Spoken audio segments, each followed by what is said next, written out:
So I was whining to my wife the other day, said, I need new glasses. And she said, well, get some. I couldn't tighten them anymore. They were scratched. You know the thing, right? But I didn't want to go through the process because you have to make the appointment. You have to spend weeks to get them done. And you got to pay a fortune, right? That's real. But I did. I spent $500 on frames and glasses, and that was cheap. And then I ordered a pair from my sponsor, Zenni Optical, for $70. Zenni is an online eyewear shop. Prescription glasses, sunglasses, blue light lenses, starting at under $30. You go to Zenni.com, you pick a frame, upload your prescription, and they ship it to your door. No appointment, no store, no upsell at the counter. And by the way, if you are saying, do I really need new glasses, or do I have to put up with one pair to do everything I need to do for the next 2 years? No! You can get what you want starting at under $30. And if you've never bought glasses online, don't worry about it. I haven't either. Zenni has a virtual try-on, so you can see exactly how the frame looks before you commit to buying them, with no salesman looking at you saying, those look good, but these expensive ones would look better. No, you don't get that. I'm excited. I can't wait to get my Zenni glasses and tell you more about them. If your glasses are overdue for a refresh, now's the time. Go to Zenni.com/podcast and use the code podcast15 for 15% off your first order. The styles sell out, so don't sit on it. That's Zenni.com/podcast. Promo code podcast15. You might have heard that live shopping is exploding, and I have to tell you, I have been on Whatnot for a couple of weeks now, and I see why it is. Now, Whatnot is my sponsor, and they are the reason I got on the platform and checked it out. I'm glad they did. They made it easy for me. I'm going to make it easy for you. I love it. Whatnot is where you get great products without paying full price. It's that simple. I'm hooked on their live shows, too. You got to see them. They're so much fun. And I see why Whatnot has climbed to the top of the App Store. And listen, if you're selling online, or maybe you have a storefront, and you're hoping people will find your listing or maybe walk in your store, Whatnot flips that, because on Whatnot, you go live and you sell directly to people in real time. And I may admit, although you didn't hear from me, I may have picked up a couple of power tools or so in the past couple of days. I'm just saying. Whatnot, it's the largest dedicated live shopping platform with beauty, collectibles, electronics, luxury, fashion, even cookies, and anyone can sell. In fact, people who sell on Whatnot sell 10 times as much as any other major marketplace. That's because you're not just listing products, you're building real connections with buyers. So whether you're shopping or you're selling, download the Whatnot app today and get free shipping on your first order. Just search WHATNOT, Whatnot, in the App Store and start scoring amazing deals.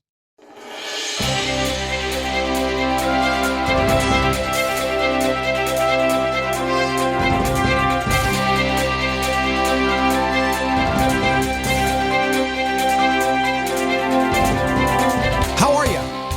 Do you know who you are? I mean, have you really thought about it? Have you written it down? Do you have a document someplace that explains who you are? We'll talk about that today in a very different program based on my experience I had yesterday, and I'll share that with you. This is the Daily Boost from motivationtomove.com. Very simple proposition here. It's just this. Dreams, ambitions, desires, stresses, responsibilities, all the stuff that happens in a normal everyday life is going to get in your way. And what we have to do is get out of bed every single day and say, okay, bring it on. And let's find a way to get what we want, to work through the issues, to deal with it, to get what we want out of our life. That's what this show is all about, and has been about now for nearly 16 years. Can you believe that? We are right smack in the middle of our 16th season. I started podcasting. I started this show before podcast existed on iTunes. If you can believe that, a long time ago. And here we are, almost 5,000 episodes later, continuing. My name is Scott Smith, founder, Chief Motivating Officer here at motivationtomove.com. Grateful to have you here today. YouTube channel, coming soon. You guys are subscribing. That's cool. The more you subscribe, the faster you subscribe, the sooner I will get the new fresh episodes up there. But also remember, you can see the old episodes. Me 9 years ago almost when I first started this thing. It's kind of fun to watch. Good content and funny to watch me in a younger state. Just go to dailyboostpodcast.com/YouTube. It'll take you right to the page. So I had an interesting day yesterday. So if you don't mind, I will take you on a journey, a motivational, inspirational journey, one that's got a little pain to it, a little tears to it. At the same time, leave you with a really thought that I think you need to pay attention to, and something that I have used over the years, and most of my clients do at the same time. Hard to do, but necessary. So I got a call yesterday, probably about 2 o'clock or so. My daughter had been texting my wife, and her dog, Copper, was having some issues. He couldn't walk. He just suddenly, his legs went out from under him, and he was in pain, and it just stopped. And she was on the way to the emergency vet, and she called us, and I said, well, I'm coming. You don't need to do this alone. She needed an adult to help her through this. Her husband just happens to have picked this week to be in Cambodia for a week and doing a mission trip. So we got in the car, went to the emergency vet, and got the first diagnosis back, and it wasn't good. They couldn't deal with it. In Florida, we have a choice. We go to the University of Florida Veterinary Clinic. They can handle just about anything up there. And it's about 2 hours away. So we said, here we go. Got a referral. We took off and drove 2 hours to Gainesville, Florida. Got another evaluation. Ate sub sandwiches and had good conversations and just kind of killed the time in the waiting room as you try to figure this stuff out and wondered what the prognosis would be. And during the point of doing this, we had lots of conversations because my first wife passed away 15 years ago. My daughter and I had been through that. We had not been through anything like that. You know, it's a dog, but still. Since then. And so we had really deep conversations, and I asked her, I said, do you know who you are? As you go through a situation like this, do you know who you are on the inside? Do you know how you respond and react in situations like this? Have you ever thought about it? She said, no, not really exactly. She said, I'm a Christian. I know what I believe. I said, okay. But do you know how you operate? Because it's so important, because when you understand how you operate, when you understand your values, when you understand your beliefs, what experiences you want to have in the world, where you're heading, when you understand who you are and how you operate in the world, how other people see you, everything changes. Well, the conversation kind of went in and out, as you might expect, and then they called us in and they said, prognosis wasn't good. 3-year-old dog. And forget the $8,000. That didn't matter. Forget the rehab. That didn't matter. We're willing to do all that stuff. Every dog gets a chance. Every pet gets a chance. Their family members. But what happened was there was about a 50% of chance of recovery. And because it was genetic and degenerative, a spinal disease, it was likely the dog would have to go through the issue again. And so there was only one conclusion. We had to euthanize the dog. And then come back in the middle of the night and then talk to the kids in the morning and the whole thing. It was not good. But there's that relaxation, that feeling when you finally make the decision and when you see a dog at peace. But on the way home, she asked me, she said, what do you mean about this? Do I know who I am? And so I call it a who I am statement. It used to be a who am I statement, but I didn't, it took me 15 years to not like it, honestly. It used to be who am I? I thought, that's a question. No. I want to make a statement, who I am. And what it is, it's a roadmap that you get to do. And if you haven't done this, you need to do it, because nobody's coming to save you. You're on your own in this world.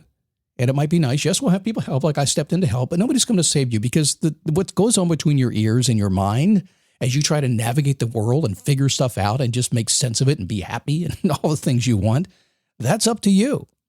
Nobody can do that. You can listen to me. You can read books. You can get advice. You can get nuggets that will help you. But at the end of the day, you have to pull that together, and you have to consciously make the decision about who you are and how you deal with the world. This is up to you. And if you have never thought about that, think about it for a second. There's a lot of folks who are not going to agree with me on that. No. There's other people I can help. No, you have to figure this out. You're on your own. That's what a who I am statement is.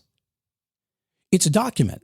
You just write it on your own. You can journal it if you want to, however you want to, but it's not a mission statement, no. It's not a list of affirmations, no. It's not even a value statement. It's none of that stuff. I like to think of it as a personal cheat sheet, and I actually have one. I'm not going to read it today. I've shared it before. I think I probably need to update it. But I know when I'm with people, I know I want to be nice, and I hang out with nice and cool people. That's one of the things I like to do. I like to be polite.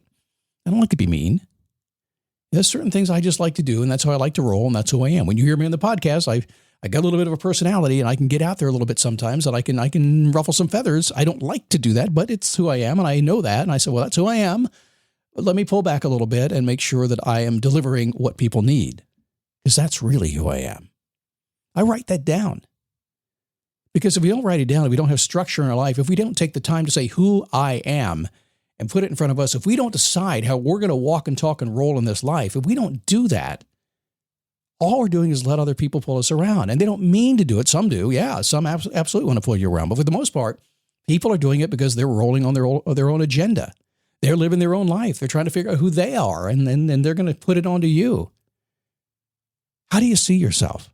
If you were in that situation, and maybe you have been in that situation, how did you handle it? Well, my first wife got sick and passed away. So many people after the fact said, you didn't have to do that. I thought, what? I didn't have to do that? I didn't have to be there and care with her to the very end? I didn't have to be there last night to care with my daughter's dog? I didn't have, you're right. I guess ultimately I didn't have to, and a lot of people wouldn't. They'd walk away from it. But my who am I says, no. I had to do that. Only thing I could do. I had no choice. I had no options. How do others see you? How do you want them to see you? How do you act in situations at work? How do you act in situations at home? Do you keep your mouth shut when you're supposed to be shut, or do you open it when it's supposed to be open? What do you do? It goes down to the nuance. It goes so deep because you can write a book about this, and you probably should.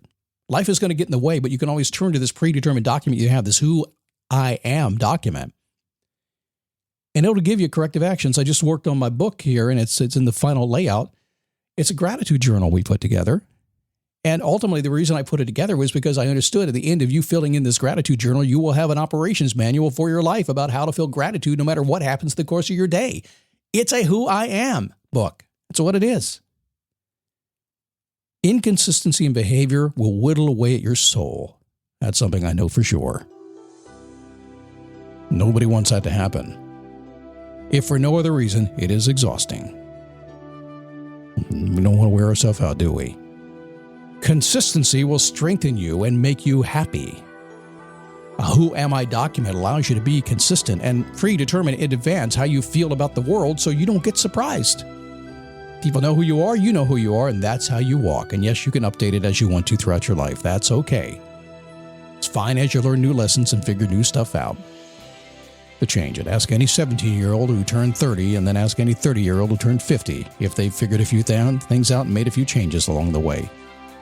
I have, and I continue to. I like to think of myself like Superman. His who I am is truth, justice, and the American way. It's kind of mine, I guess, although I'm not Superman, but it's how I think about how I roll in this world. You should do the same thing. Okay, a little different show today, a little stream of consciousness, but real life after effectively 2 hours and 45 minutes of sleep last night. Not too bad.